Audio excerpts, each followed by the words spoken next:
Hi, Richard. Hi, Bob. How you doing? Good. How about yourself? Can't complain. Let me introduce us. I'm Robert Wright. This is The Wright Show, available on both streaming video and via audio podcast. You are Richard Hanania, if that's pronounced correctly. It's close enough.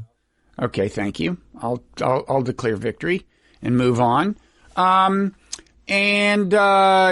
are at Defense Priorities now. Is that right? You're a research fellow. Is that?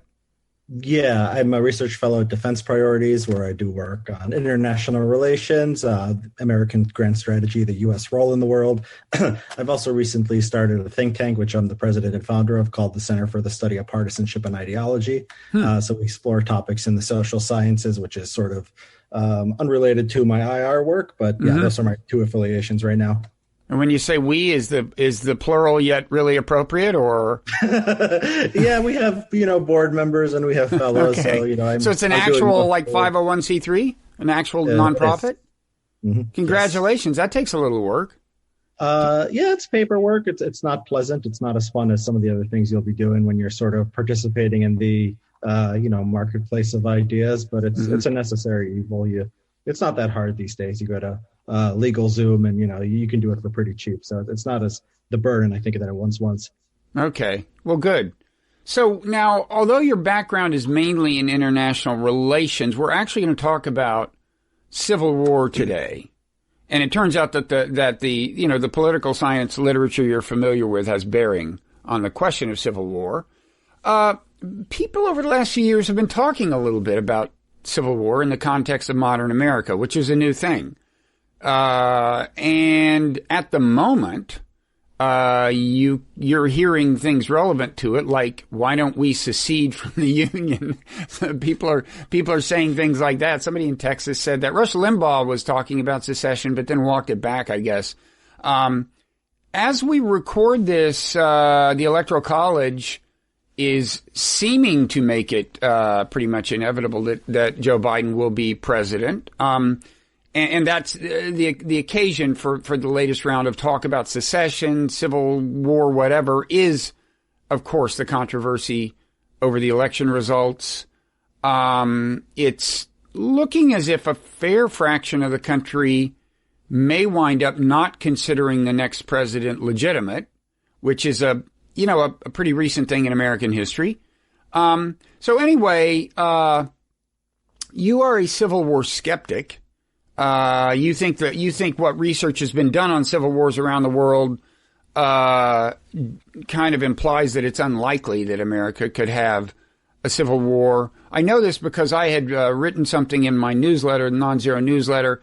It was called Tips for Avoiding a Civil War or something. It was just my 2 cents about ways we might kind of tone down the volume a little domestically. And you citing this and other things, you kind of took issue with it because I guess the premise of my piece was that people seem really upset. There are a lot of grievances out there. It turns out you don't think grievance is a very good predictor of whether people actually have civil wars, right? So right. Do you want to talk about how political scientists think about civil war and why you think it's unlikely? Yeah. So, I came at this issue. I published on Civil War and the sort of the quantitative research, and I'm familiar with this literature, and so I started noticing this a lot. I noticed a lot of people talking about civil wars. It wasn't just your piece I was responding to, but I was motivated to write something that ended up in the Washington Post because I was just seeing it all over, and just smart friends that I knew. And as somebody who's actually looked at the literature, it just sounded sort of crazy to me. And I thought I would go and then, sort of explain to people why. So we have a lot of data over the last, the era of big data. Basically, you start collecting sometimes in the 50s or 60s. You have 170 something countries in the world, and you have data on who fights a civil war. And so you start by defining your terms, right?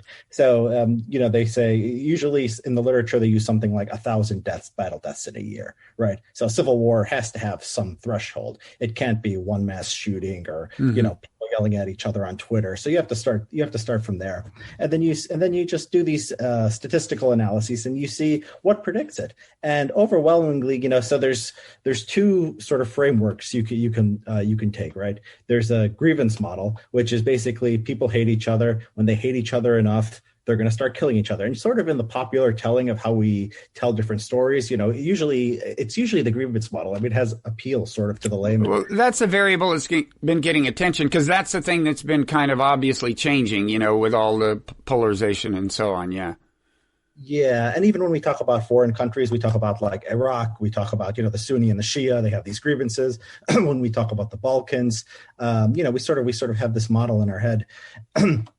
And from that perspective, the American trajectory is very worrying because if you look at political scientists, what are they looking at over the last, 20, 30 years? How much do the parties dislike each other? How negative is one side towards the other?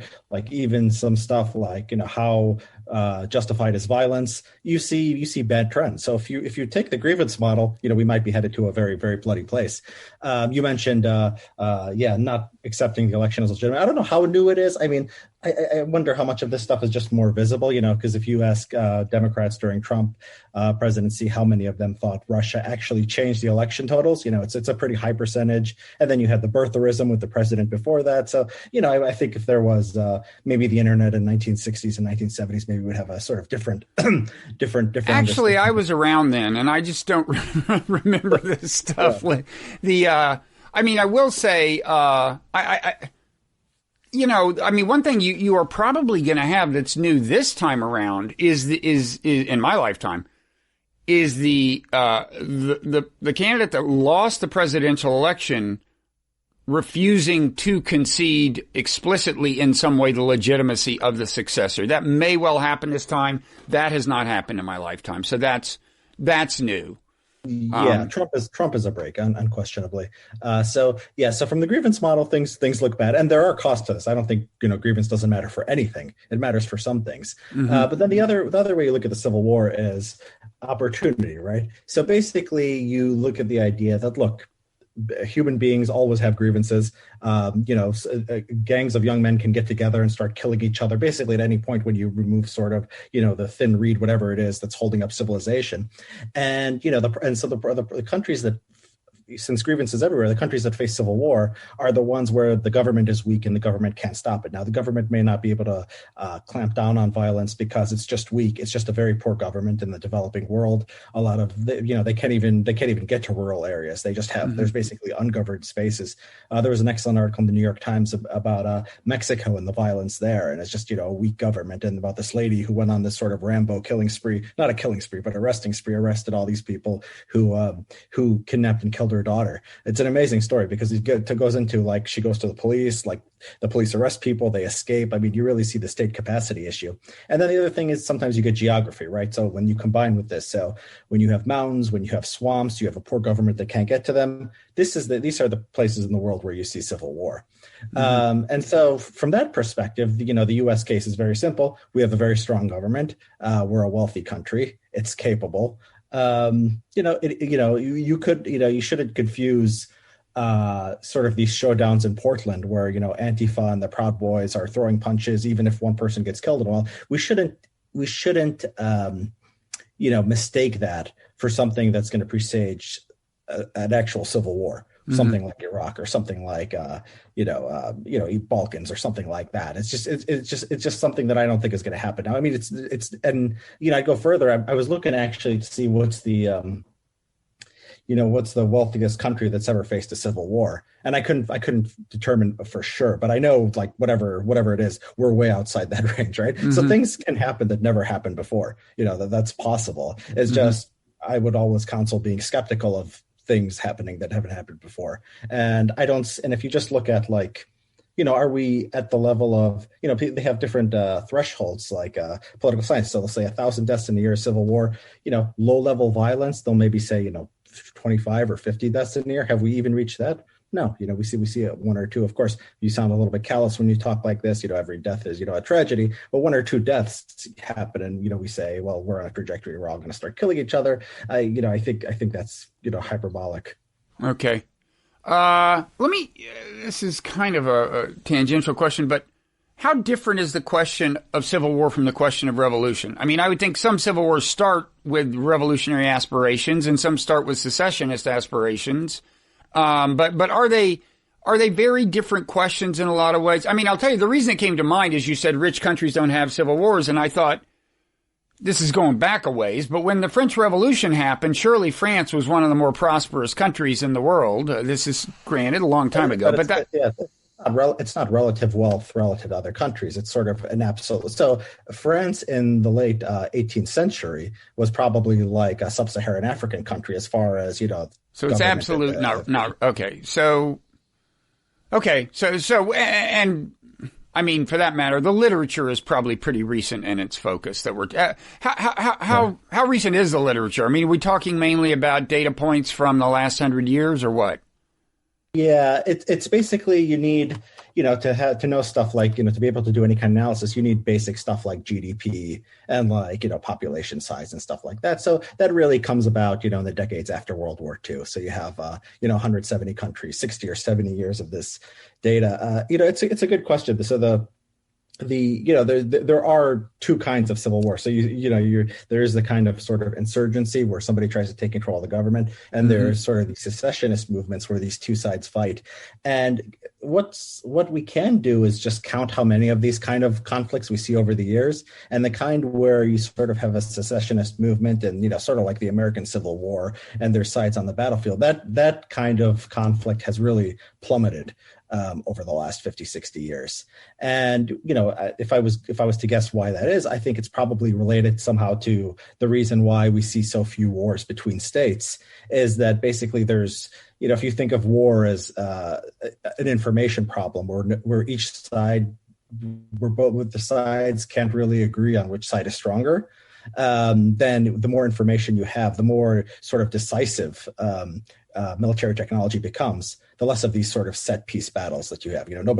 Almost nobody's going to face the U.S. in a sort of set piece civil war. Like Mexico might have fought the U.S. in like an actual war, 100, 150 years ago, but it's not going to do that today because the U.S. would just, destroy Mexico. It's sort of, so if you imagine somebody tried to break away from the U.S. government and you imagine whichever side has the military is going to win that pretty easily.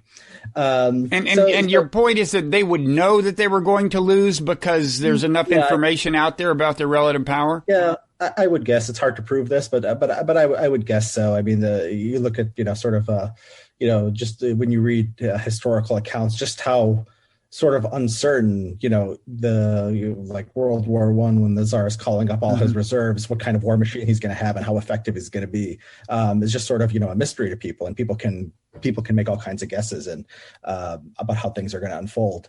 But you get much less of that. The U.S. in in the Mexican-American War could go down to Mexico, and it could go in either direction. If the U.S. is going to fight Mexico today, Mexico knows what happens, and the U.S. knows what happens. And I would guess that has something of a pacifying effect.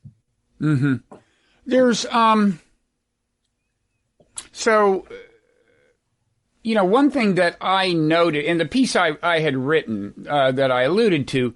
Although I'm not as skeptical. I mean, I'm kind of a worrier, so I'm just not as skeptical about any kind of bad thing happening as you might be in some cases, and civil war is a bad thing.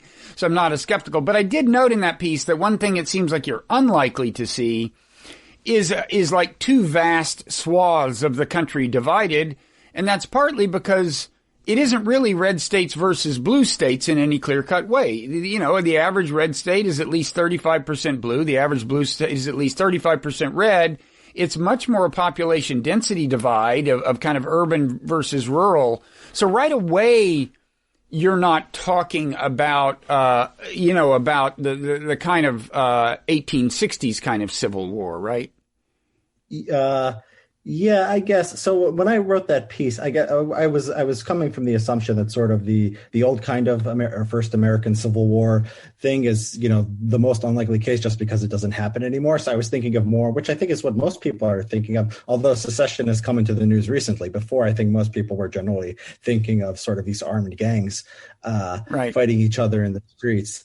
So yeah,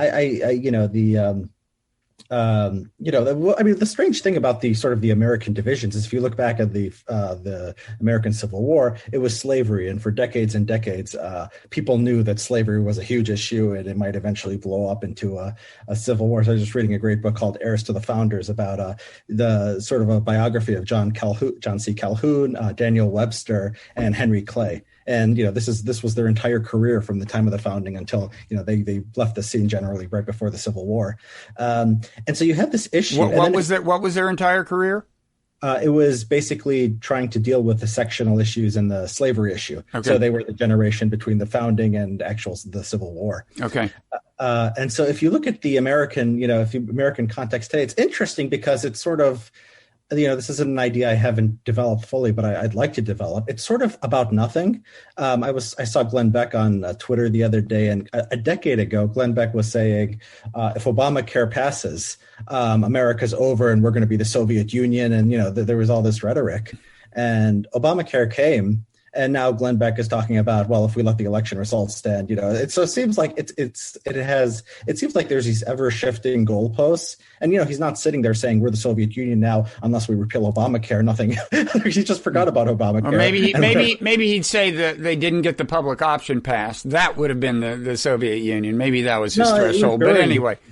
Yeah, it was Berg. It was during the debate when the actual bill. I remember. I mean, this was a big thing. He was saying this nonsense. So it's almost it's almost like perfectly produced to get people angry and not create sort of these lasting issues.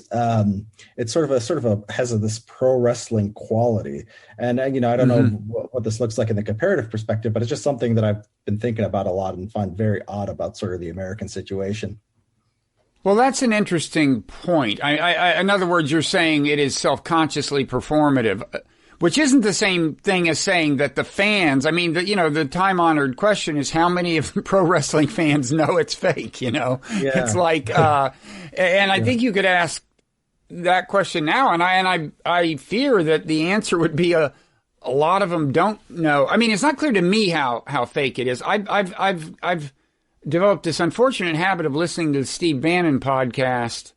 And I tuned in today, because the Electoral College is actually voting and to see if he'd throw in the towel, but not even close. Believe me, he's hanging in there. I'd recommend Alex Jones. He's at least funny, actually. Well, Alex Jones, by his own account, is performative. That was his excuse in the trial over Sandy Hook. Was he said this is performance art. Bannon, right. I don't know that. I mean, Bannon must know sometimes he's being dishonest, but that's not the same thing as saying he doesn't believe in his cause and really, really mean it. I think he kind of does. And by the way, he's interesting because he is somebody who has said repeatedly he thinks there's going to be a revolution, and he doesn't look like he would really especially mind that. He's one of those guys, and this whole election aftermath thing has given him some traction. So he's kind of an interesting case study. I mean, I know we're getting away from what the literature does and doesn't say about Civil War, but there are a lot of new, weird, and troubling things going on, right? Yeah, you brought up the fans in professional wrestling. So I do think, I know I sort of come from a lower middle class background, so I have a lot of friends and family who are, just sort of normie Trump supporters, not the smart ones who go off and the so-called smart ones who go off and say take him seriously, but not literally. Yeah. I know people who take him actually literally. Right? Hey, listen. Three of my four siblings voted for Trump, so I may win this. I may win this contest, but go ahead. Yeah, you may. At least the first time around. I don't know what they did this time. But go ahead. Yeah. So I think the fans sort of believe it, but you have to think of what are the people sort of the intermediate level, the talk radio host or the news show host, and what are the they believe it at some level. I believe that even Alex Jones and people who know him say he does believe in this stuff at some level. He's not just a complete con artist making things up that he doesn't have a stake in it emotionally. So the question is, are these people sort of so like the Fox News and the talk radio hosts and whatever the equivalents are on the left, are they actually at some point going to say, it's over, let's take to the streets? Or are they always going to say, well, tune in to next week, we've got a pretty comfortable life, and I'll get mad when because you're sort of going to need leadership to say, let's actually do this, make this something into something serious, right? And if those people at the intermediate level and the elite level, they don't want a civil war, of course, so if at the intermediate level, then the system can be very stable, even if the fans are, they're just being brought along and they're enjoying, every show. If the elites mainly just want to tell the fans where to send their tax-deductible contributions to keep the movement alive, that alone will not start a revolution. That's true. Yeah, and if that's sort of what they're geared for, I mean, that, like I brought up Glenn Beck. Like I watch these same personalities over the years, and when they lose a battle, it's never like, okay, now we have to go fight. It's like they sort of just forget it, and then they go on and they talk about the next thing. So that's something there's something very stable about that. Yeah. Now, as for the basic model, you kind of write as if there's these two schools in academia. One emphasizes the grievances. One emphasizes the opportunities for civil war. And you write as if one of them is right and one of them is wrong. I would have thought they obviously both have to be right to some extent. You can't imagine a civil war with no grievances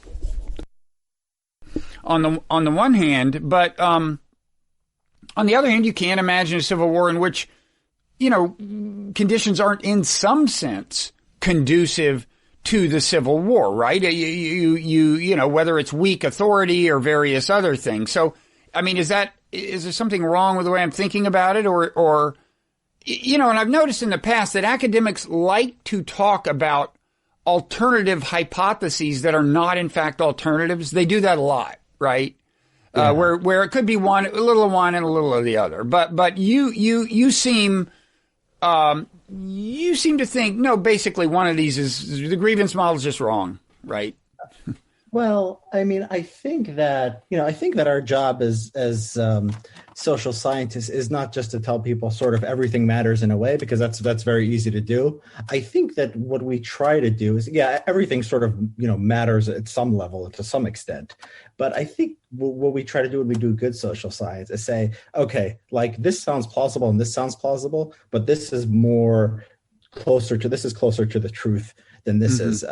And so, I wouldn't say the opportunity model, is, completely right and the grievance model is completely wrong. I linked to some papers in the Washington Post piece, and you can look at the statistics, and, the statistics are generally, they find an effect for the opportunity variables and not for the grievance variables. The grievance variable, but it depends on sometimes how you measure it. Sometimes the grievance variables do have an effect. I would stand by the idea that the opportunity model is closer to the world. I mean, we've had some sort of natural experiences with this when, you look at Afghanistan under the Taliban or Iraq under Saddam Hussein, high grievance societies, when you have the most brutal governments in the world. And then the U.S. comes and they say, we're going to give you democracy and human rights. And what do you know? They have civil wars that last for decades. So you do have these sort of kind of experiments where you just like do these extreme cases and then you get the civil war. And this is, but these are pretty ham-handed attempts to address the grievances, right? I mean, it's probably a misreading of the grievances to begin with, right? I mean, to think that, well, they must all want to have a government just like America's. That's probably what's wrong. Well, it's more complicated than that. I think that's true. At the same time, you do look at things like, I mean, you will see people say stuff like, you can't defeat ISIS unless you deal with Assad. So we're getting a little bit off track because the Middle East is another one of my hobby horses. But they'll say that because what are they using? They're using the grievance model. The Sunnis are mad because Assad is there, and as long as Assad's there, they're going to form ISIS. And you know what? That model was proven wrong. Assad was still there, and ISIS was, you never say completely defeated. They'll always say, there's a pocket here or there. But no, it's the fact that there's a civil war going on, and these Islamic extremists, they rise up, and this is they fill that vacuum. So, I just think when you look at a wide array of, different phenomena, everything from where we see civil wars in the world to, what U.S. foreign policy in the Middle East looks like to, the lack of violence in first world countries, not just the U.S., but, even France, a couple dozen people died in terrorism. That's huge, but that's, on a world historical scale, that's not something that, is anything close to a civil war. I would say the opportunity model, explains a wider array of things in the world. So one thing you've kind of suggested here and say explicitly in the Twitter thread that got my attention is that, there are these policy implications of these two schools. The way you put it is that the grievance model, if you take that seriously, you're inclined to address the root causes of the grievances. And again, I don't think we did a particularly deft job of even trying that in Afghanistan or Iraq, but leave that aside. And whereas, if the problem is the conditions, it's more a question of, asserting authority, right? Making sure that law enforcement is strong enough not to permit, the outbreak of civil war. So, I mean, let's look at that in the context of American politics. I'm kind of a root causes person in a lot of ways, I guess. And like when I look at, what grievance there is in America right now, if I look at the grievances that I think are responsible for Trump getting elected, they include things like the loss of working class jobs in middle America and the attribution of that, at least by the people in middle America, to immigration, to trade, and then separate from that, maybe, some sheer ethnic, changes as a result of immigration and a sense of identity threat that might emerge from that and so on. So I might think, you look at those and look at which of these grievances can you address without sacrificing any sacred values, at least. Can you, could you improve the situation economically and so on? You're not against that, but you just don't think it matters because it wasn't the grievances that were going to get you to civil war anyway. Is that right? Yeah, I think that, I would not, if I was advising policymakers, I would not say that doing this or that policy is going to, unless it was something crazy like, just defund law enforcement or something like that. Something about, bringing jobs or having higher paying wage, as it might be good to do that for other reasons, but I wouldn't recommend doing that to avoid a civil war. To avoid a civil war. Yeah, I don't think that's a realistic reason to do those things. You touched on another thing, which actually I wrote another paper on recently about the sort of what's driving Trump movement and the grievances there. Yeah, I would agree that it's economics. I think it's more of these cultural issues, and I think there's good data there. But either way, whatever is ultimately the root of the grievances, yeah, I don't think there's going to be civil war or even anything close to it. Yeah. Yeah. The other thing that occurred to me, it must, what do you think about this issue of just the fact that, okay, it pretty much can't be like two halves of the country face off? Well, let me ask you this. You do believe, presumably, that civil conflict could get worse. Do you think there's a really low limit on how bad it can get or what? Is it worth worrying about? We do have a weird situation where, we have had red-blue violence. Within just a couple of days ago, we had where red and blue collided at demonstrations. We had a few stabbings, a couple of shootings. I don't think any of it was fatal. Earlier in the year, in the context of the George Floyd demonstrations, again, groups of red and blue clashed. In some case, shots were fired. People were killed. This is kind of, this had not been a very common part of the American experience. And one thing you do have now is on one side of the Great Divide, you have a lot of weapons. You have like a lot of gun ownership, right? Do you not worry about civil conflict at all? Leave aside it getting to the level of civil war. It's always, one mass shooter could go and can kill dozens and dozens of people. That's always a possibility. And there's no law of political science or sort of political economy who says, that couldn't happen. It certainly could. There was a shooting in El Paso that was motivated by a guy who didn't like immigration. Was it El Paso? Yeah, the Walmart, right? Yeah, that was actually, as it happens, that was like a half a mile from my, where I went to elementary school for a couple of years. But we used to live there, yeah. Yes, there was no Walmart there then, but anyway, yeah. Right. So yeah, these things happen. I mean, they're always a concern. I mean, it's hard to it's like terrorism where it's like so rare, it's hard to predict events. That's like something that might happen once every 3 years and see, what predicts that. But I would say that for when there's violence, when there's civil conflict, usually there's a political goal that the group that the group committing the violence wants. And the thing, if you think about it from like a game theoretic perspective, right? If you're, say, some right wing or left wing extremist, you start killing politicians, you start killing judges, you do something like that, you're done. I mean, and even if you go into like, you mean because the government will destroy you? Will crush you. Yeah. I mean, if everyone started doing it at once, I guess it could be a problem, right? But if like, you're one group and you're doing it, you're going to get crushed. And if you go to like extremist websites and you sort of look at what they're talking, they even have terms for this, like this guy's a Fed, like as soon as somebody talks about violence, because they sort of understand this, that if they, if they even talk like this or, actually, commit something like that, they can be destroyed. I mean, Dylan Roof, did more to stigmatize the Confederate flag, and, it was taken down because of him. He did if you're a neo-Confederate, he was the worst person in the world for your cause. So yeah, I mean, I assume that our law enforcement works, and I assume that actors are somewhat rational, and I can't account for every individual who might do something crazy. That's always worth worrying about. But yeah, it doesn't keep me up at night out of all the things in the world that we'll see more widespread violence. Yeah, it's interesting. With the Trump administration, we had the unusual situation where there's long been a right-wing kind of anti-government, somewhat militant movement out there of some size, right? It kind of first became prominent after the Oklahoma, or, came into the view of many of us after the Oklahoma City bombing. That's kind of been out there. With the Trump administration, you had a strange thing where for the first time, they were, the anti-government people were starting to identify with the administration that was the government. And that created a kind of fear on the left of a particular kind of civil war that's probably unusual, which is an alliance between the government and the anti-government right?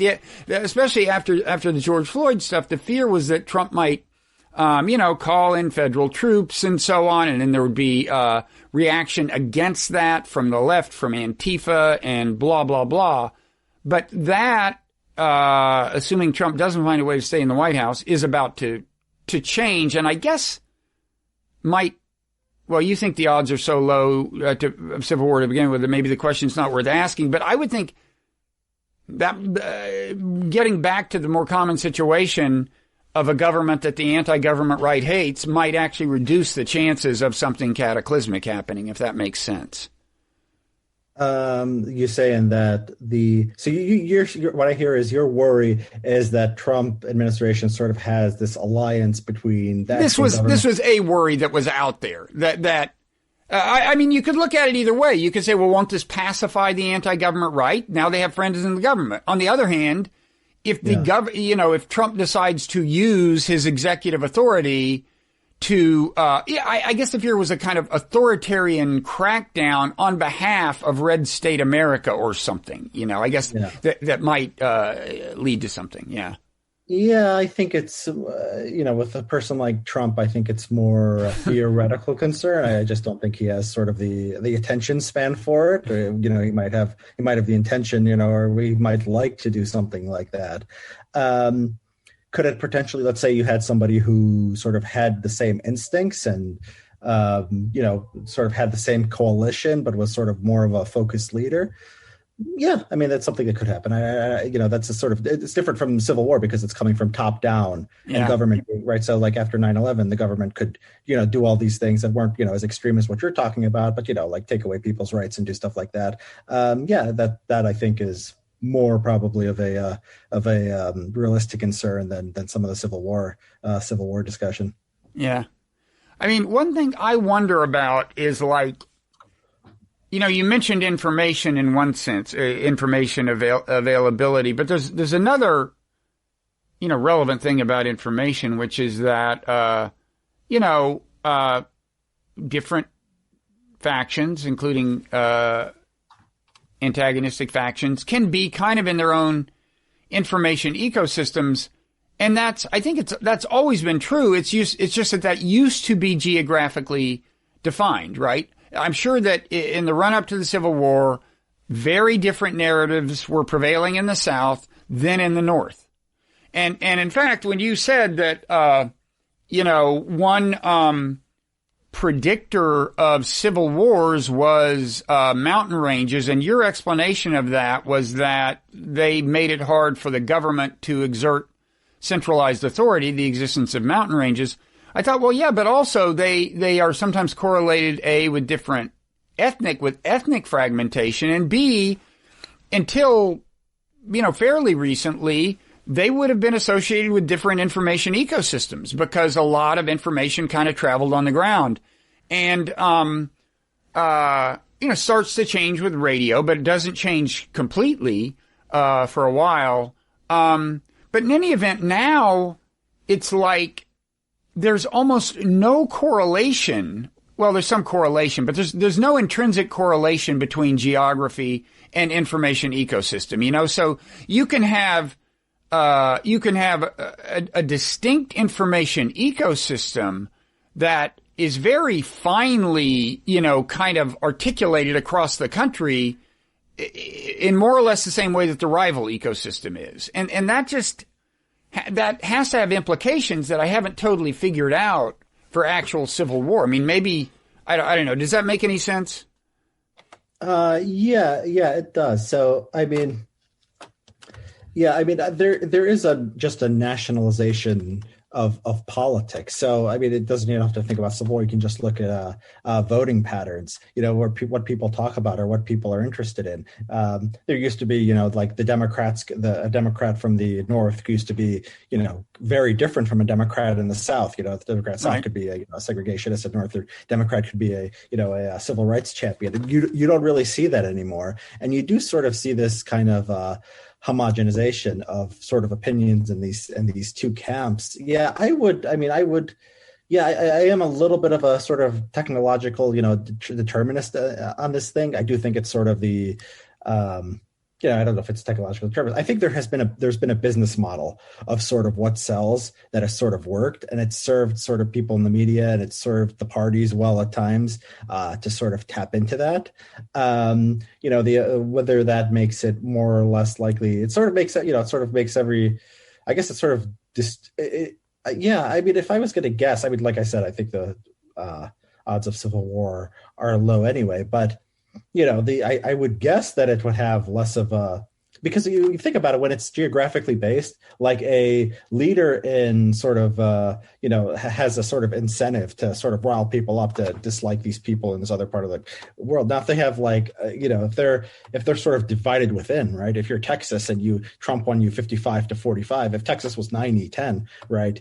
Maybe the governor of Texas would have an incentive to say, I'm going to be the king of this place instead of a governor of a state. When he's 55-45 at the next election, Democrats might, take majority. Or if he cancels the election, Democrats' public opinion might shift in their direction. It maybe makes less sense. So, yeah, it makes sense to me that maybe you would have sort of a less of a risk just because it changes sort of elites' incentive. You want a big market. You want a giant country where they're all listening to the exact same thing. If you're sort of the talk radio host, right, you want the giant country that they're all listening to the same thing, and you have a big market. Just basically, you're getting them angry about whatever the outrage of the day is. And speaking of that, in a way, some of this is older than I'm giving it credit for. Father Coughlin, before World War II, this conservative Catholic, I guess, kind of in the Pat Buchanan tradition, who before there was Pat Buchanan, who was arguing against entry into World War II and so on. He had I think it was broadcast nationwide, but of course it wasn't like that everyone tuned in. His audience was sprinkled, across,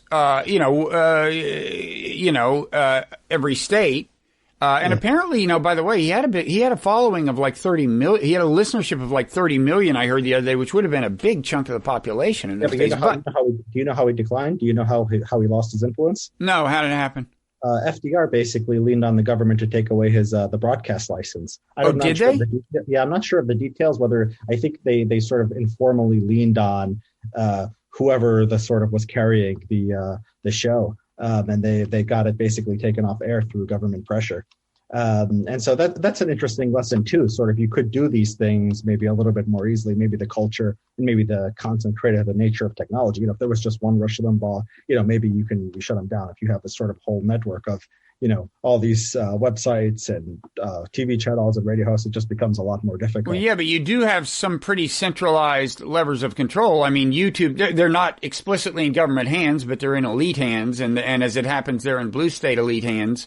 YouTube, what's that? I think those actually, they did do something like that. So sort of white nationalists and neo-Nazis were much more prominent on the internet in 2015, 2016. So there was something like that where, they just started kicking them off Twitter, not letting them make YouTube videos. And now you have this new thing, now you have like QAnon and like whatever's out there in the election fraud stuff, which is hard to sort of stamp out because I think, it's seen as sort of so mainstream, like within the Republican Party. But I guess you do see that. You do see sort of elites sort of stamping down. Well, I think within the last few days, YouTube, on this safe harbor date, which I think was December 8th, YouTube said, well, now that safe harbor is here and the election's basically over, we're going to start not permitting the uploading of certain kinds of videos asserting that there has been widespread fraud or something. That's a pretty extreme measure. But it would have real power. Now, it does risk the creation of alternatives or the patronizing of alternatives. And there is, I think, a right-wing alternative to YouTube now. I don't know how it's doing, called Rumble or something. But anyway, this is, I think, a lot of people have been surprised by the extent to which even in the internet era, there have turned out to be these centralized kind of spigots of control. I don't think they're being exercised all that coherently, but the fact is, between Facebook and YouTube and Twitter, you got a ton of power in principle. We'll see. Yeah, I worry about that stuff. I mean, I worry about sort of double standards and sort of, I didn't think there was much to the Hunter Biden story. I didn't really like the media sort of, the social media sort of shutting it down. I see a lot of the people I pay attention to who are sort of opposed to American foreign policy, make claims of censorship. I don't know if that's true, but it's plausible that Silicon Valley and sort of the national security establishment would have some kind of alliance. So, it can tamp things down by sort of taking this role, but at the same time, I worry about what direction you go in. Now, if you're like me and you don't think civil war is that likely either way, you might err more on the side of free speech, right? You might say, well, it's not going to cause us to kill each other. The danger of actually shutting down alternative opinions is bad. So maybe, we shouldn't be doing that. Yeah, well, even if you do worry about civil conflict, it worries me that there's an alternative Twitter too called, what's it called? That also starts with an R, right? Parler, but it's Parler, yeah. I tried to go on there just to see sort of what it was like, and you go in and the first thing it says, here's some suggested follows. And every single person is like a Fox News personality. Like, you're not going to attract anyone to this thing that's not already, So I think it's a Yeah, it's not going to. I mean, it can. The thing about Twitter and YouTube, why they get so much, why they dominate markets, because they're good user-friendly products, right? And it's not that easy to just. And they have the network effects, right? They have these. Right. You can talk to LeBron James in the New York Times, and it's a strange kind of conservative who just wants to talk to Fox News hosts and other conservatives. I mean, there are probably a lot of them, but it does limit their appeal and limit their influence. Well, especially since for, people on both sides, these kind of high-powered social media types on both red and blue, a big part of their action comes from trolling, basically. I mean that's what builds them the following from within their own tribe grows partly out of their trolling the other tribe successfully. Dunking on outrages on the other side is a huge part of the fun and joy that people get out of something like Twitter. So you need the intellectual diversity for that. I guess one question I'm kind of asking is like, what would, whether you want to call it civil conflict or social dissolution or something, I mean, what would ever deepening and more alarming fragmentation along political lines even look like in the current information environment? It's something of very recent origin. There can't be much data. I mean, I just don't think anything before the year 2000 is very relevant, or even before social media, which is more like 10, 12 years ago. And I don't know. I'm just having trouble envisioning it. I'd like to think that maybe I can't envision it because nothing very horrible could happen, but I'm not sure. Yeah, I think you're right. I think the more technology changes, the sort of the less the past is, is a reliable guide. And I think you're right. We are, in something new, but the question of technology can go in both directions. It could be a destabilizing factor, or it could actually be a stabilizing. So when you take the opportunity model, for example, of civil war, you might think, look, the fact that the police get to use this stuff too, and they get to spy on people, and the feds get to spy on people, probably is going to outweigh any kind of, increase in grievance that you get by people talking to each other. So your models can help you sort of think, and things can go in the other direction. And you could imagine it, forget about civil war, but just like, the functioning of our institutions, you can sort of imagine it just being a stabilizing thing where you have these partisan battles. Sometimes somebody wins, sometimes somebody doesn't. It's hard to like cooperate on the big stuff. But like if COVID-19 comes along, half the country will just do the opposite of what the other half is doing. And, that's not good. So we'll be bad at dealing with novel problems. But yeah, the system, I mean, it could be a stabilizing force, I guess is what I would say. And when I look at American politics in the last 10, 20 years, it seems like a lot is happening, but I don't think a lot is happening. I think that if you look at, for example, foreign policy, which I'm, very interested in, you're like, oh, Trump came along and there was this, brand new thing and he threw out the neocons.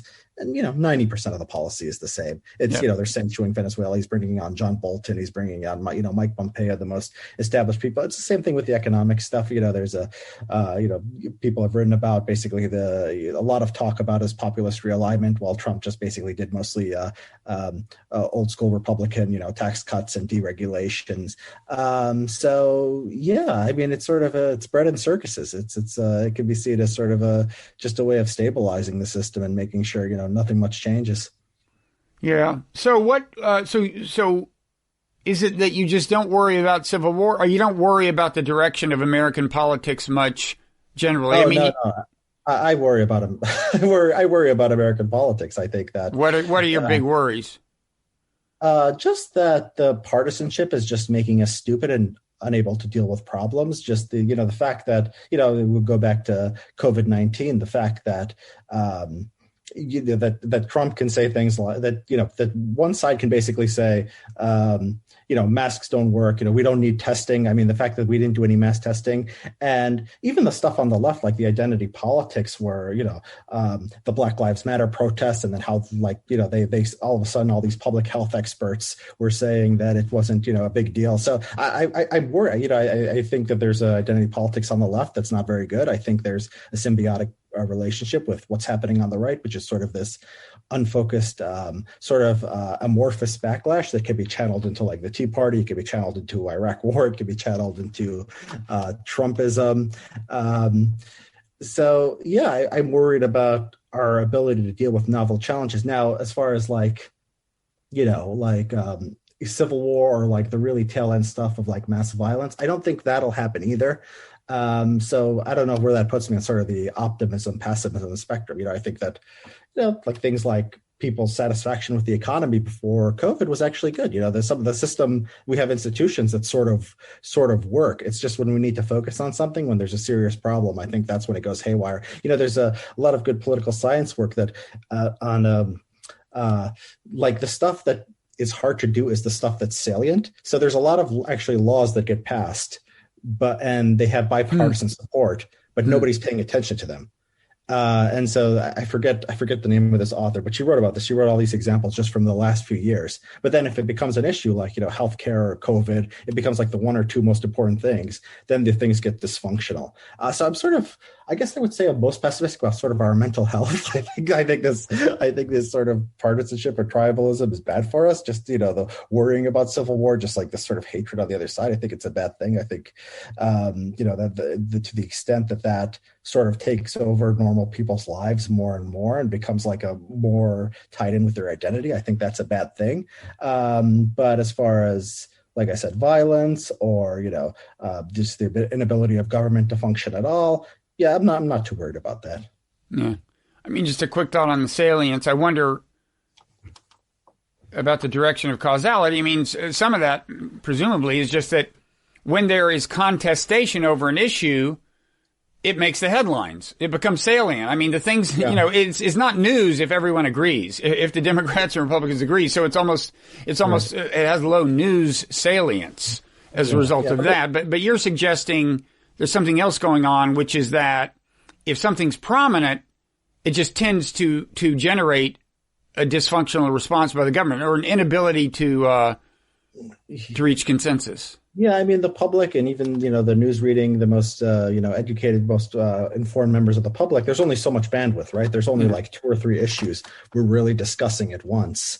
So even if people disagree on the other stuff, either elites agree or they are, they're finding ways to compromise and work together, and nobody feels, there's an issue that nobody sees an advantage in demagoguing relative to all the other stuff that they can do in the world. So that stuff gets done and that stuff functions. It might not always be great. I think a lot of foreign policy, like Afghanistan war, just continues for sort of forever in this way, where nobody's paying attention and like the sort of elites agree.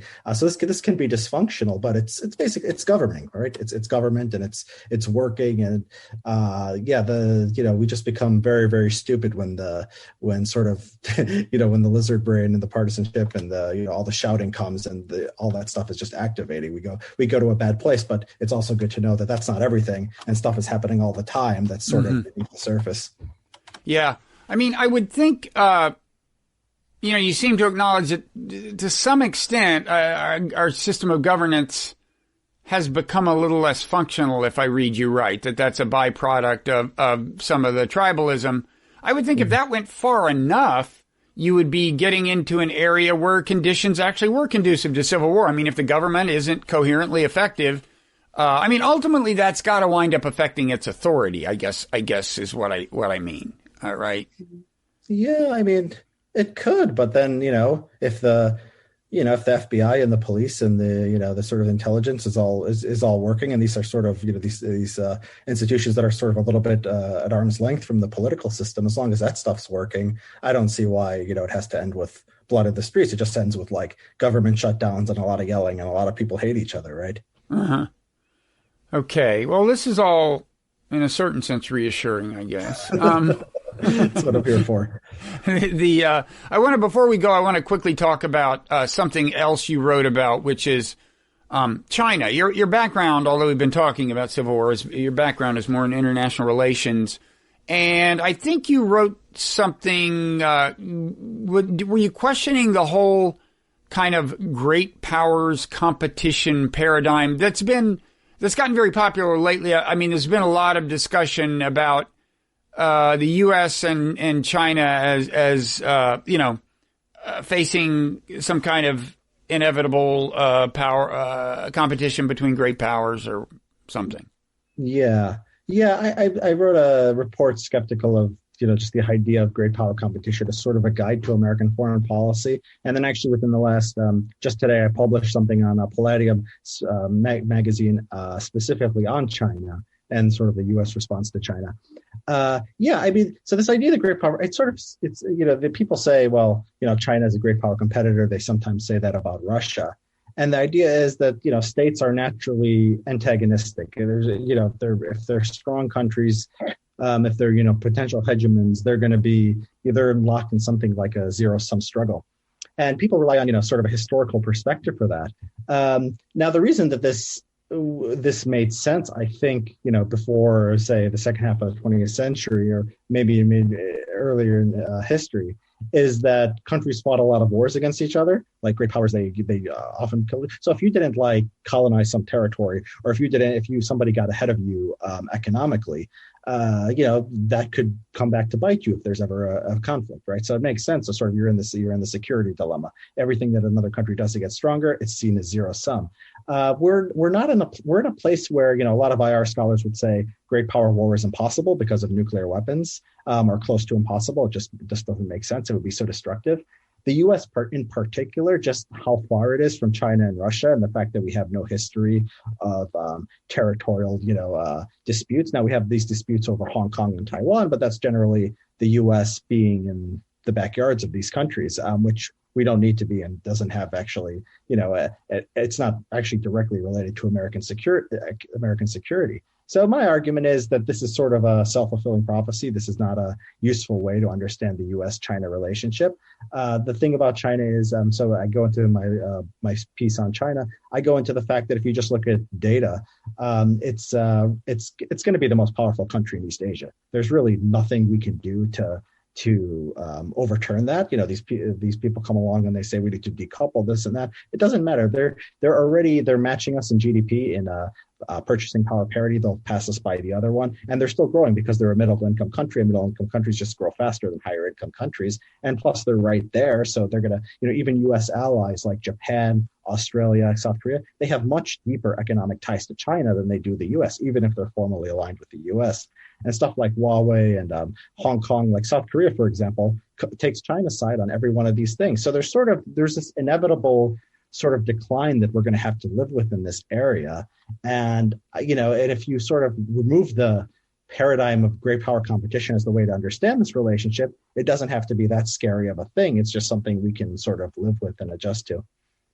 Because once you take away supposedly momentous great power competition, there just aren't all that many actual threats to things that the U.S. actually has reason to care about. Yeah, and the way that great power competition is used, it's very disturbing when I see the way, like, there was this one American general who was testifying before Congress, and he was talking, I think he was like head of Africa Command, and he was talking about what they were doing in Africa.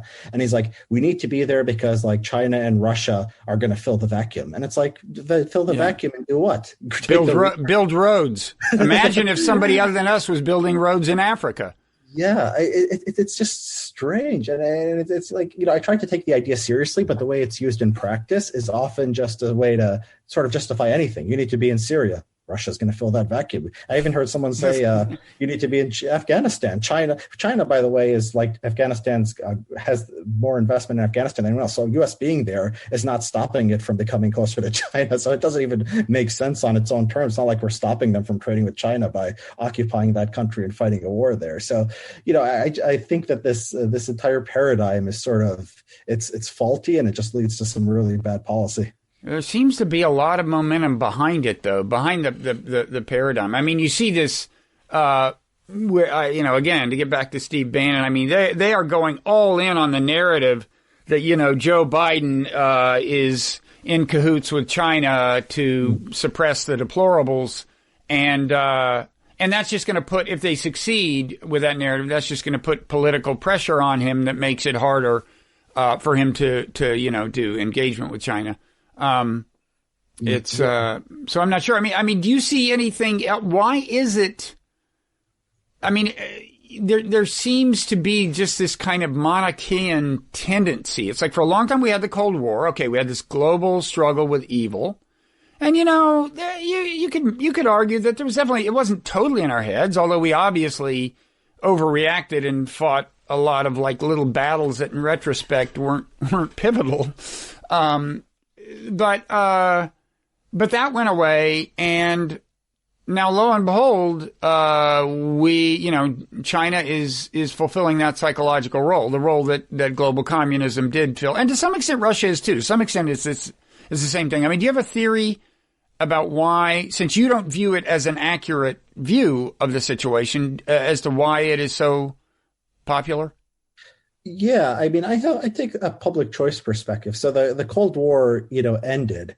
And when you have a big government, any kind of government agency or government bureaucracy, it usually doesn't just go away. It doesn't usually say, we solved the problem, now we've got to do something else. So, I noticed after the Cold War in the 1990s, the ideas, the new justifications. So it became a responsibility to protect. There were always atrocities committed by governments across the world, but there wasn't a great power competitor. So we said, the U.S. needs to go and engage in humanitarian interventions. Maybe that worked in some cases. In other cases, it obviously didn't. And then there was, rogue states. And then you had 9/11.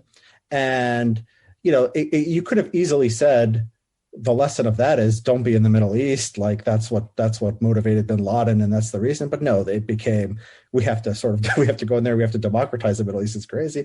And I don't think it's a coincidence that as terrorism, sort of fades, China becomes sort of the issue for these people.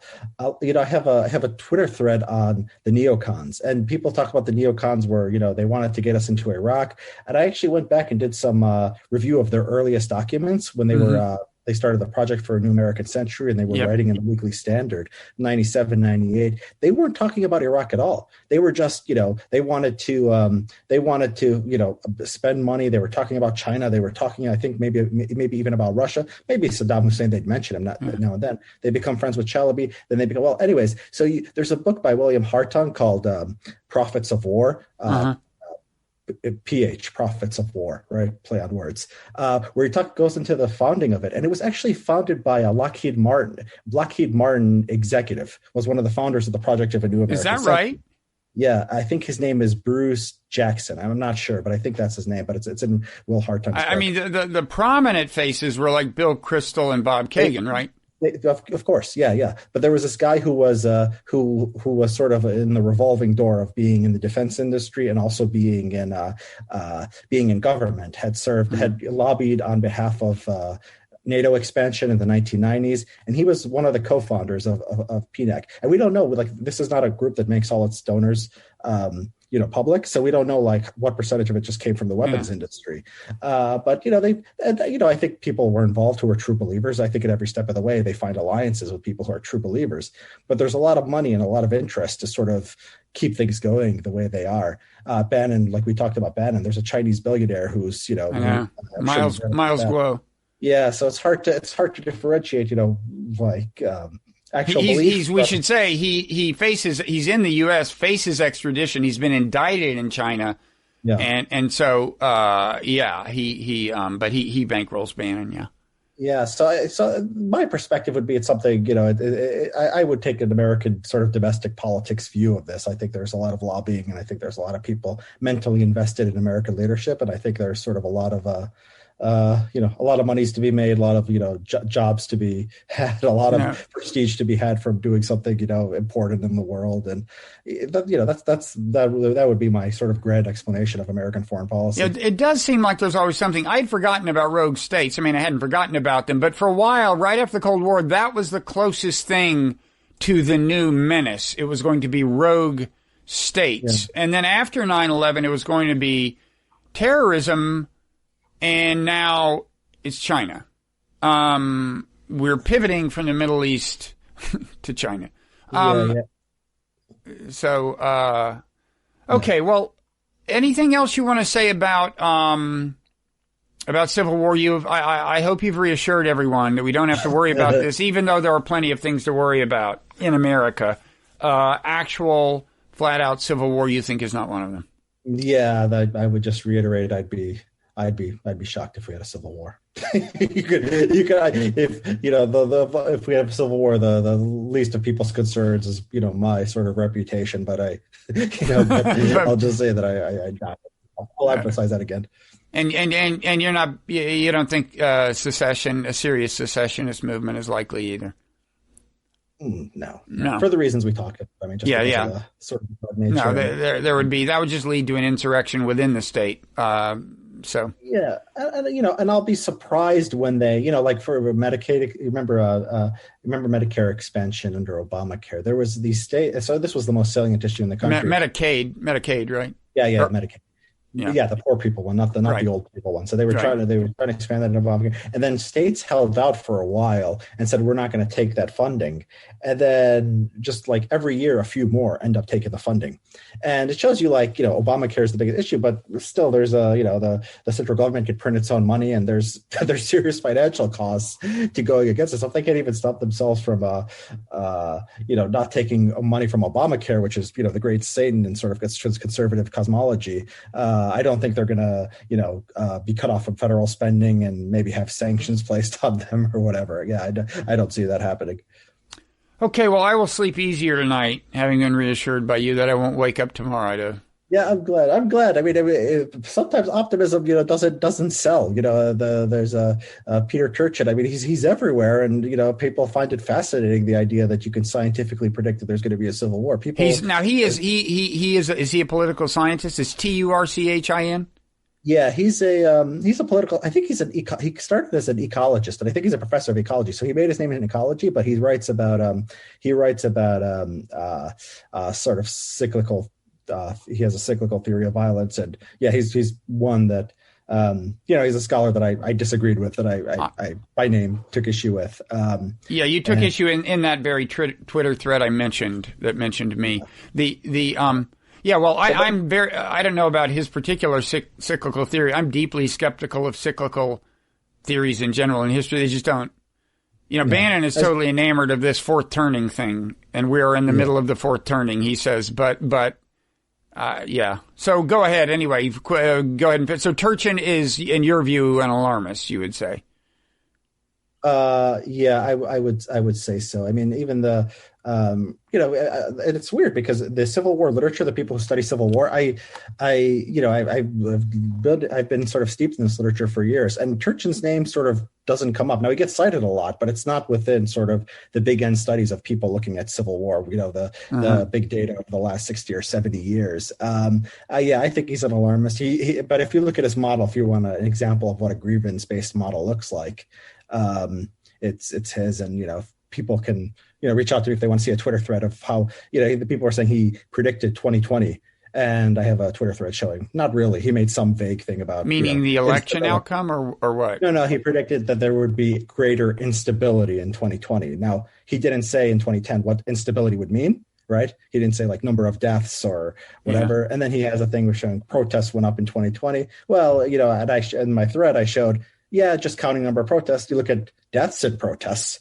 You look at other measures of violence like crime, right? You don't see anything in 2020. So you sort of picked the variable he was going to, he said something bad's going to happen in the next decade. And then in 2020, he picked one variable that sort of seemed like that made that case. But there's all these other variables that I point to that don't show, greater instability, whatever that means, or violence. It's also sometimes he says instability and sometimes he says violence. The two are related. Yeah. So, But it's people are enamored by this. So he had a profile in the Atlantic by Graham Wood a couple of weeks ago. Graham Wood of ISIS fame. Not that he was in ISIS, but he made his he made his name with that big Atlantic piece where the killer line. This was the most read piece ever, and the killer, the line that sent them to social media to share this piece was the one that said ISIS is very Islamic. That was I don't know if you remember, but kind of like in the lead into the piece, that was kind of his thesis. And there were a lot of people who wanted to think that way. Anyway, so I didn't know that. I'll check out the Turchin thing and maybe sometime in the future, if I want to see my worst fears confirmed, I'll talk to him. He sounds like he'd be good at that. Yeah. I heard he actually doesn't like podcasts. So, maybe you can try, but I don't know. Okay. Well, in that case, I'll have to turn to find another source of alarm. I'm sure they're out. I actually don't need one. I'm good at that myself. So, anyway, thanks, Richard. So where can people find you? Your Twitter handle is basically your name. Is that right? Richard Hanania? Yeah, my Twitter feed is probably the best place to just stay updated. I have a Substack, which you can find through Twitter.